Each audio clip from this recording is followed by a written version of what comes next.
ثانیہ ایک بہت شرارتی لڑکی تھی جو کسی کا کہنا نہیں مانتی تھی، نہ کسی کا ادب کرتی تھی اور نہ کسی کو سلام کرتی تھی۔ اسکول میں بھی وہ کورس کی کتابیں پڑھنے کے بجائے چھپ کر پریوں کی کہانیاں پڑھتی رہتی تھی۔ جب بھی کوئی ٹیچر اس سے سبق سنتی تو وہ انہیں کچھ نہیں سناتی تھی۔ اسے تو الف ب بھی صحیح طرح سے لکھنا نہیں آتی تھی، لیکن وہ جھوٹ بڑی ڈھٹائی سے بولتی تھی۔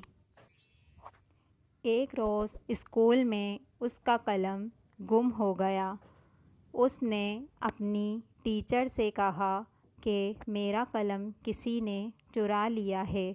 ٹیچر نے پوچھا، کیا تمہیں یقین ہے کہ یہ چوری ہی ہوا ہے؟ وہ بولی، ہاں، میری کلاس کی لڑکیوں میں سے کسی نے چرایا ہے۔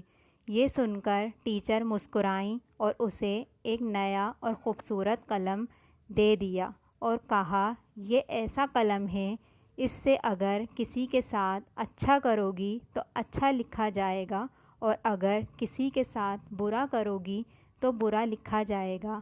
ایسا قلم اس سے پہلے کسی نے نہیں دیکھا تھا۔ گھر پہنچ کر اس نے جلدی جلدی اپنا ہوم ورک کیا اور پھر باغ میں کھیلنے چلی گئی۔ اس نے دوبارہ پڑھنے کی تکلیف بھی نہیں کی۔ وہ دن بھر خوب ڈٹ کر شرارتیں کرتی رہی اور شام کو اپنے چھوٹے بھائی کی پٹائی بھی کی۔ اگلے روز ٹیچر نے ثانیہ سے کہا، اپنا سبق سناؤ۔ ثانیہ نے پڑھنا شروع کیا، لیکن پھر شرمندہ ہو گئی۔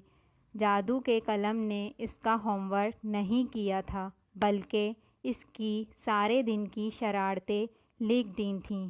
اس دن کے بعد سے ثانیہ خاصی بدل گئی تھی۔ اسے لگتا ہے کہ جب بھی شرارت کرے گی، جادو کا قلم سب لکھ دے گا۔ ویڈیو اچھی لگی ہو تو لائک اور سبسکرائب کرنا نہ بھولیے گا۔